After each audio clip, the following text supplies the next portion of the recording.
وما تفعلوا من خیر یعلمہ اللہ. اب اس کے علاوہ جو بھی خیر کا کام کرتے ہیں سارے کاموں سے اللہ باخبر ہے.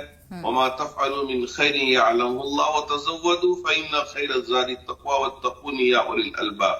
اور یہاں یہ فرمایا کہ جانے سے پہلے پوری تیاری کر لے اور زاد راہ اور اسی طرح کھانے کی ساری چیزیں اور مکمل طور پر جو بھی وہاں ضرورت کی چیزیں ہوتی ہیں وہ تیاری کر کے جائے.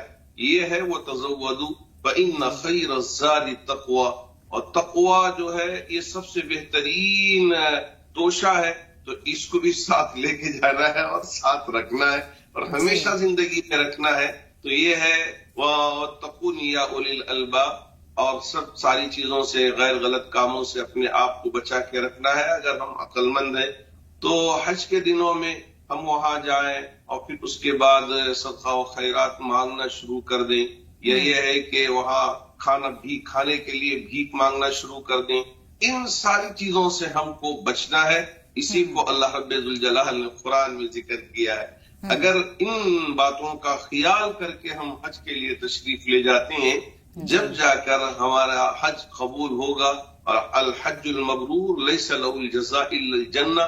اللہ کے رسول علیہ السلام نے فرمایا اس طرح حج کر کے جس کسی نے بھی حج مبرور کی سعادت پالی تو اس کا بدلہ سوائے جنت کے کچھ اور چیز نہیں ہوگا. بالکل، بہت خوب. اور کیونکہ اپنے آپ میں یہ سفر اتنا مقدس ہے کہ جب لوگ یہاں سے جاتے ہیں اور وہ خوشی کا جو منظر ہوتا ہے، کیونکہ دنیا کے سارے کام چھوڑ کر اور پوری دنیا کو چھوڑ کر ہم صرف اللہ کی راہ میں جاتے ہیں اور پھر ہمارے ذہن میں صرف وہی چیزیں چل رہی ہوتی ہیں، لیکن صحیح طریقہ کیا ہے، کیا کچھ ہمیں کرنا ہے، بہت سے لوگوں کو اس کی صحیح جانکاری نہیں ہوتی ہے. تو یہ بھی ہونا بہت ضروری ہے کیونکہ حجاج کا پہنچنا شروع ہو گیا ہے. آپ کو چند ہی لوگ بچے ہیں جو اب رہ گئے ہیں جانے سے، کیونکہ اب بہت نزدیک ہے اور پھر حج کی ادائیگی ہوگی. ہمارے ساتھ ایک کالر ہے لکھنؤ سے، ان کا سوال لے لیتے ہیں پھر آگے بڑھیں گے. جی اپنا سوال بتائیے. السلام علیکم. وعلیکم السلام. حضرت علی رضی اللہ عنہ کو علی کرم اللہ وجہ کیوں کہا گیا؟ میرے علم کے مطابق انہوں نے کسی بت کے آگے اپنے سر کو نہیں جھکایا، فقط جزاک اللہ رہنمائی کر دی جائے.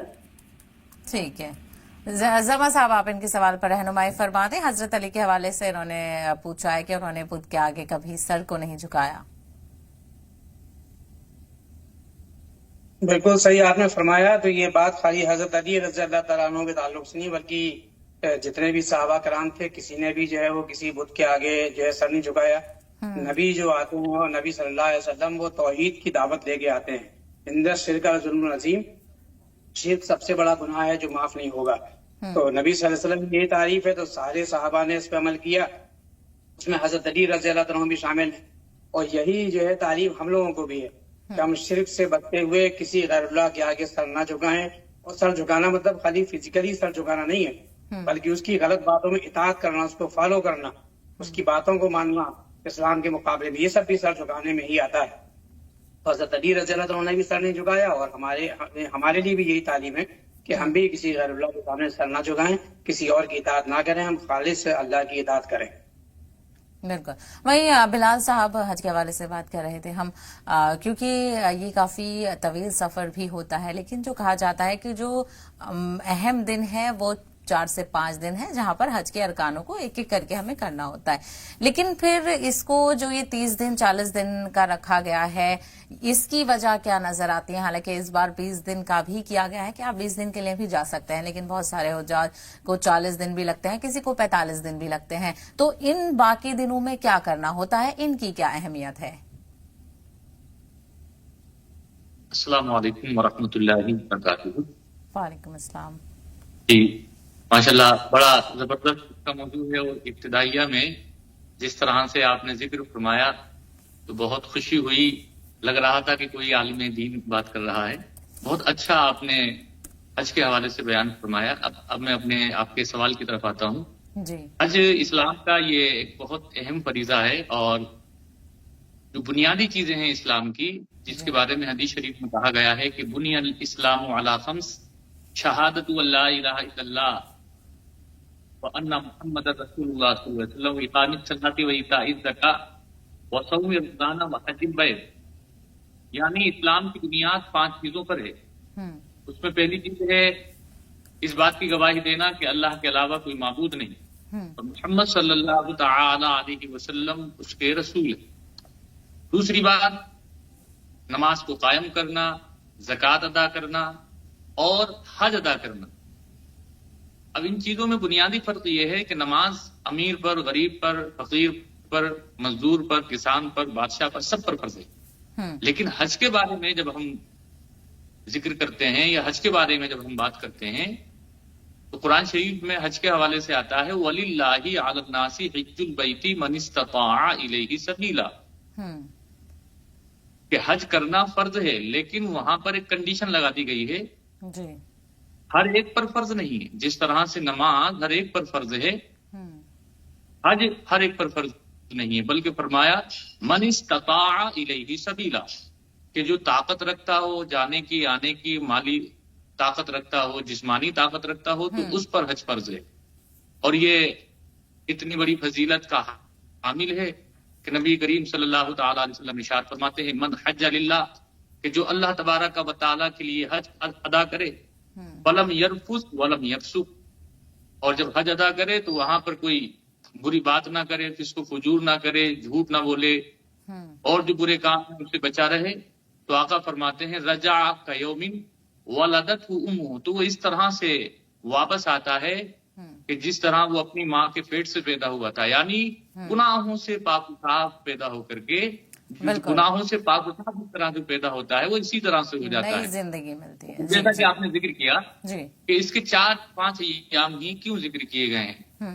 شروع میں مفتی صاحب قبلہ نے ذکر فرمایا کہ حج الحج اشہر معلومات، کہ اس کے مقررہ مہینے ہیں، معلوم مہینے ہیں، معلوم ہے کہ کن مہینوں میں حج ادا کیا جاتا ہے، لیکن کیونکہ اس کا ٹائم اور اس کا وقت فکس ہے، اس کے ایام جو ہے اتنے دن ان کو وہاں رکھا جاتا ہے. اس کی بنیادی وجہ یہ ہے کہ ایک انسان زیادہ سے زیادہ خانہ کعبہ کی تجلیوں میں رہے، رب تبارک و تعالیٰ کے گھر کے سائے میں رہے اور رب تبارک و تعالیٰ کی رحمت کے سائے میں رہے، وہاں رہ کر کے دعائیں کرے، استغفار کرے اور رب تبارک و تعالیٰ کی عبادت کرے. جو رحمتیں برکتیں وہاں برس رہی ہیں ان رحمتوں برکتوں سے اپنا حصہ حاصل کر سکے. جی بہتر. ہمارے ساتھ کچھ کالر ہیں، ان کے جلدی سے سوال لیتے ہیں، چھوٹے چھوٹے جواب دیں گے. مہاراشٹر سے کالر ہیں، ایک علی گڑھ سے.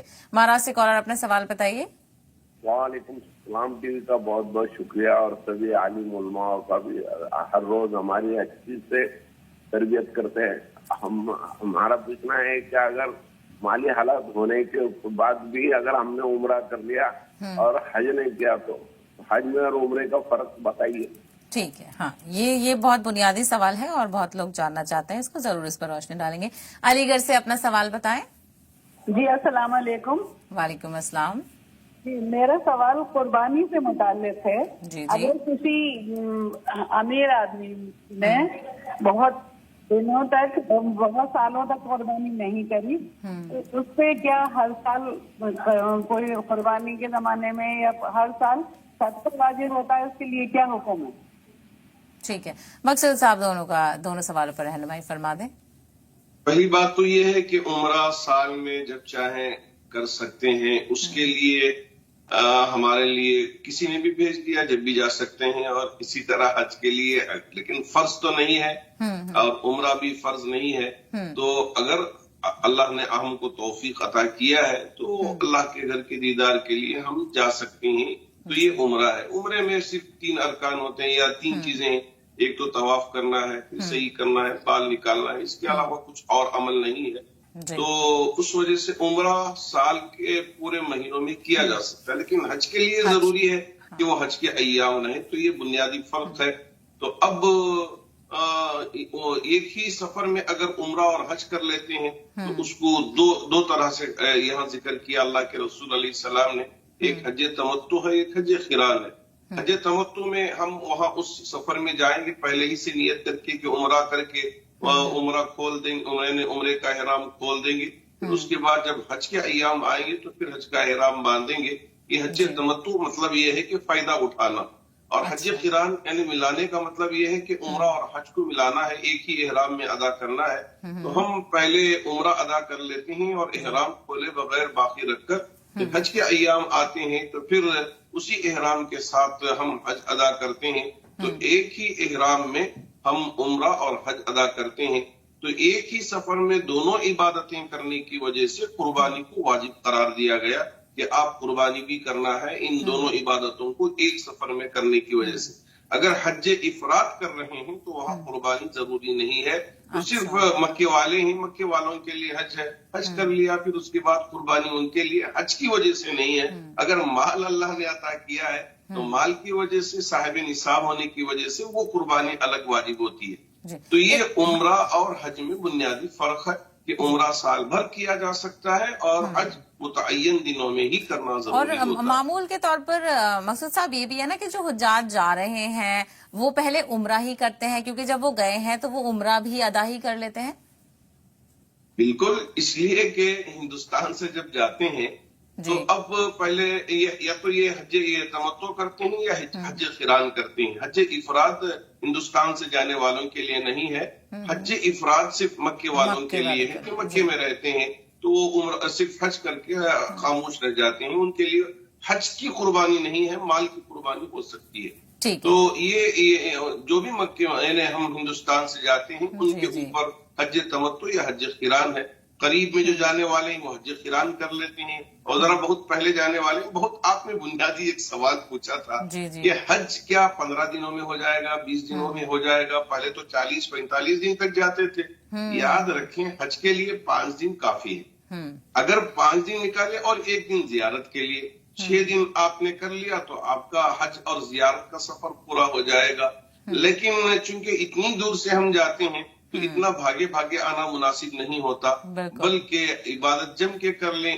پیسہ بھی خرچ کیا ہے تو اور وہاں اللہ نے موقع بھی دیا ہے, تو اس وجہ سے 40 دن کی بات کر لیتے ہیں, 45 دن کی بات کر لیتے ہیں. تو 40 دن اور 45 دن کا حج سے کوئی تعلق نہیں ہے. حج کے 5 ایام ہیں اور 1 دن زیارت کے لیے رکھ لیے, اس کے بعد اگر آ گئے. لیکن اور جو مدینہ میں 40 نمازیں ہیں پھر وہ یہ دیکھیے 40 نمازوں کی جو روایت ہے وہ ضعیف ہے.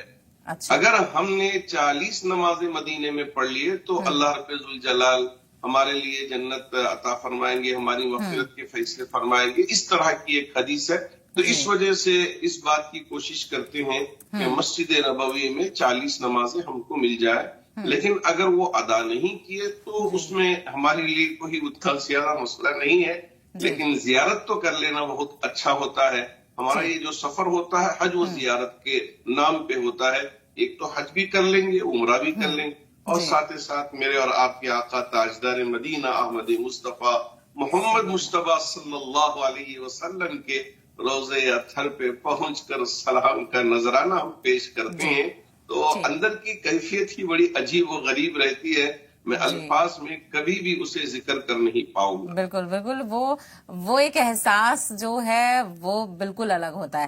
ہمارے ساتھ کچھ اور کالر ہیں اجمیر سے, ان کا سوال لے لیتے ہیں, اور ایک اور قربانی کا سوال بھی بچ رہا ہے. اجمیر سے کالر اپنا سوال بتائیے. السلام علیکم. وعلیکم السلام. انسان کو سکون کی جگہ کون سی ہے وہ جہاں انسان کو سکون مل سکے؟ سکون, ٹھیک ہے, بہت پیچیدہ سوال بھی ہے. خیر بہرحال زما صاحب آپ اس پر رہنمائی فرما دیں. ایک تو خاتون نے پوچھا تھا کہ صاحب ثروت ہونے کے باوجود بھی کئی سالوں سے قربانی نہیں کی ہے, تو ان کے لیے کس طرح سے ازالہ ادا کیا جائے؟ کیا انہیں پچھلے جو سال رہے ہیں ان کی قربانی ادا کرنی ہوگی یا وہ شروع کر سکتے ہیں اس سال سے؟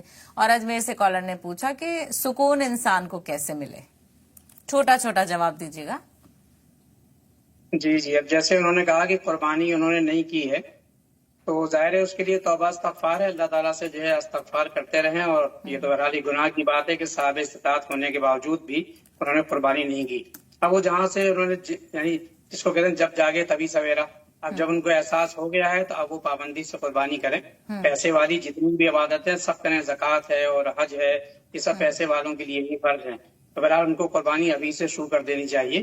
اور جو دوسرا سوال انہوں نے سکون کے تعلق سے جو ہے پوچھا تھا, اللہ بذکر اللہ تطمئن القلوب, اللہ کے ذکر میں جو ہے وہ قلب کا اطمینان اور سکون حاصل ہوتا ہے. تو اللہ کا ذکر تو پورے قرآن کو کہا گیا, پورا دین ہی جو ہے وہ ذکر ہے. تو اگر وہ قرآن میں تفسیر کے ساتھ پڑھیں گے, تلاوت کریں گے, اس کے علاوہ نماز پڑھیں گے, اللہ سے دعائیں کریں گے, اور اس کے علاوہ دین کا کام کریں گے, اصلاح و دعوت کا, انشاءاللہ ان کو سکون ملے گا. اس کے علاوہ تو کہیں اور سکون حاصل اس کو نہیں ہوگا. تو روحانیت میں ہی سکون ہے, اس سے وہ حاصل کریں, دین سے جڑ جائیں, اللہ سے جڑ جائیں, اللہ سے لو لگائیں. بالکل, یہ آپ نے بالکل صحیح کہا, کیونکہ ہم سوچتے ہیں, کیونکہ آج کل دنیا میں اتنی پریشانیاں ہیں, تو ہم سوچتے ہیں کہاں سکون ملے گا, اور اس کے لیے بہت چھوٹا سا کام کرنا ہے کہ اللہ کی عبادت کرنی ہے. مفتی بلال صاحب آپ کے پاس رخ کرنا چاہیں گے, راجستھان سے ایک کالر ہے کیا ہمارے ساتھ؟ ہاں جی جی سوال بتائیے. وعلیکم السلام. جی, ہم یہ کہنا چاہتے ہیں, ابھی بھائی زبیر صاحب نے کہا کہ حضرت علی رضی اللہ انہوں نے کبھی بتوں پر سجدہ نہیں کیا.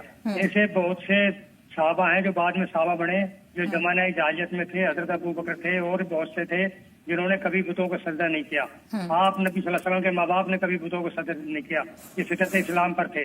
اور حضرت عیسیٰ علیہ السلام سے لے کے حضرت نبی ہمارے نبی صلی اللہ علیہ وسلم کے سوال بیچ بتا میں, دیں, کیونکہ زما صاحب نے یہ ساری چیزیں بتائی ہیں, انہوں نے بھی بتایا کہ کس نے. جی, سوال میرا مفتی صاحب سے یہ ہے کہ دم, حج میں دم کس بات پہ لازم آتا ہے, اس پر رہنمائی ڈالیں.